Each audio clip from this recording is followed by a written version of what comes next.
वक्त मौजूद है अलीगढ़ के तहसील इजलास में। पूर्व सैनिकों के द्वारा कारगिल दिवस बड़ी धूमधाम के साथ मनाया जा रहा है। क्या कहना चाहेंगे, कारगिल दिवस मनाया जा रहा है, किस तरीके का उत्साह है? ये जो हमारे वीर शहीद हुए हैं उनके उपलक्ष्य में इतनी भी वीर नारी जो हैं और पूरे डिस्ट्रिक्ट अलीगढ़ के इतने भी कारगिल शहीद हैं, उनके लिए सबसे पहले हमने शहीद स्मारक तहसील के ऊपर पुष्पांजलि अर्पित की गई। उसके बाद में सारी इतनी वीर नारी और अलीगढ़ के इतने भी बलिदानी हैं 1962 के, 65 के, 71 के, ओपी पराक्रम, ओपी लक्ष्य के, उन सबके लिए यहाँ पर शहीद स्मारक यहाँ पर आकर के सभी हम लोग अपना श्रद्धांजलि अर्पित देंगे और दोबारा से उनके बारे में जो भी उनकी त्रुटियां हैं, उनकी दिक्कतें हैं, उनको सुधारने के लिए कोशिश करेंगे। यह इजलास संगठन का कार्य है और इसी की हम कोशिश में लगे हुए हैं। किस बैनर तले कार्यक्रम? हम सब एक पूर्व सैनिक संगठन होने के नाते, हम किसी पॉलिटिक्स से अलग होने के नाते।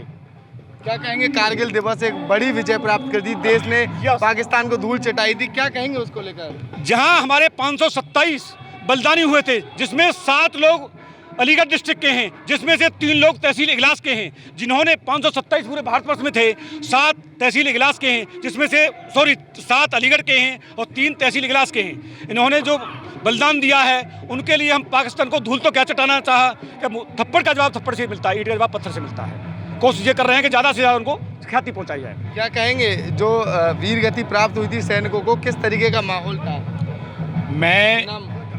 मैं captain Digambar Singh Jammu Kashmir light infantry की 12वीं बटालियन में बटालिक सेक्टर में तैनात था। पहले गर्मियों के दिनों में हम लोग कुछ पोस्टें विंटर वैकेशन होती थी उनको खाली करके नीचे चले जाते थे, लेकिन उसका फ़ायदा उठा करके अप्रैल 1999 में कारगिल घुसपैठियों ने उन पोस्टों पर कब्जा कर लिया था। जब उनको ऑक्यूपाई करने के लिए 3 मई 1999 को भारतीय सेना की टुकड़ियां पहुंची, उन पर उन्होंने फायर किया, जिसमें 16 ग्रेनेडियर के कुछ जवान शहीद हुए थे। उसके बाद 70 इन्फेंट्री ब्रिगेड के नेतृत्व में ये लड़ाई लड़ी गई थी, जिसमें कारगिल में 70 इन्फेंट्री ब्रिगेड और द्रास सेक्टर में 121 इंडिपेंडेंट इन्फेंट्री ब्रिगेड, 2 ब्रिगेडों ने इस लड़ाई को अंजाम दिया था, जिसके अंदर करीब 20 इन्फेंट्री बटालियन थी और ये युद्ध बड़े साहस से गुस्से लड़ा गया था। सारी चोटियों को 26 जुलाई 1999 तक मुक्त करा लिया गया था। इसी दिन को आज कारगिल विजय दिवस के रूप में मनाया जाता है। क्या कहेंगे, योद्धा माने जाते हैं देश के पूर्व सैनिक? देश के पूर्व सैनिक तो पहले से ही योद्धा माने गए हैं और इन्होंने देश की रक्षा करते हुए अपने प्राणों की कोई परवाह न की और उन्होंने देश को आज़ाद रखा है। इसके बारे में हम यही कहेंगे कि जो हमारा देश का खून है वो कभी भी पीछे नहीं हट सकता और इसी को करने के लिए हम जो है ये 26 जुलाई को उनके शहीद हुए हैं उनको श्रद्धांजलि देते हुए हम ये कहते आ रहे हैं कि उन्हीं के परिप्रेक्ष्य में ये विजय दिवस के रूप में मनाया जाता है और यही कारगिल दिवस है। जिस वीर में जिनमें भारत माँ हिंदुस्तान का खून है वो इसी तरह से उतरा है। क्या कहेंगे, तहसील इजलास के 3 लोग जो है वो शहीद हुए थे, तो उसको लेकर क्या कहेंगे? मैं यही कहूँगा, जो शहीद हुए हैं इजलास तहसील के, वो शहीद नहीं, वो अमर हो गए। उनको यहाँ की जनता हमेशा याद करती रहेगी और आज जो हमारा कारगिल विजय दिवस है, रजत जयंती हम मना रहे हैं, वो इन्हीं लोगों के उपलक्ष्य में मनाई जा रही है। और जो देश के लिए मर चुके, अपनी जान गंवा चुके, अपने परिवारों को छोड़ गए रोते हुए, हालांकि कोई नहीं रो रहा, सभी को ये है कि मेरा सपूत अमर हो गया, देश के लिए अमर हो गया। दूसरी बात यह है कि जो चले गए उनकी बदौलत हमारा देश सो रहा है, फौजी बॉर्डर पे जाग रहा है।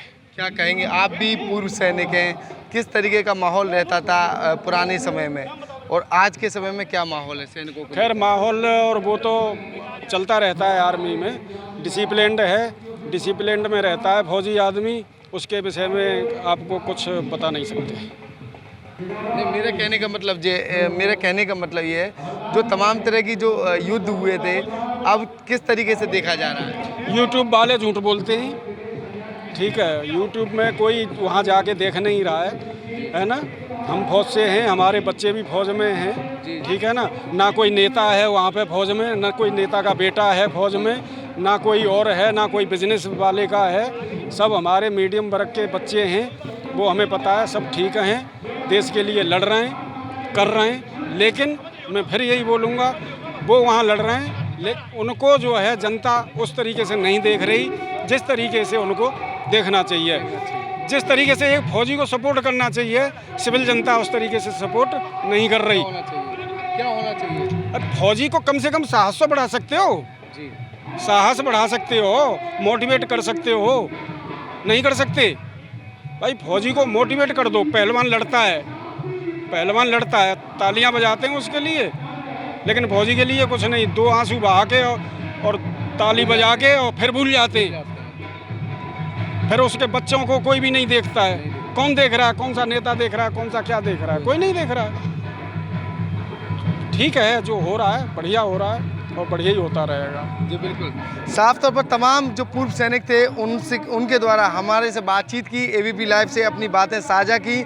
उनके द्वारा कारगिल विजय दिवस को लेकर तमाम युद्धों की भी बात की, साथ ही कुछ फौजियों के द्वारा लगातार तमाम तरीके के आरोप भी लगाए हैं। उनका कहना है जनता उन्हें सपोर्ट नहीं करती, लेकिन अगर फौजियों की बात कही जाए, पूर्व सैनिकों की बात कही जाए, तो पूर्व सैनिकों की गाथा लोगों की जुबां पर हमेशा नजर आती हैं।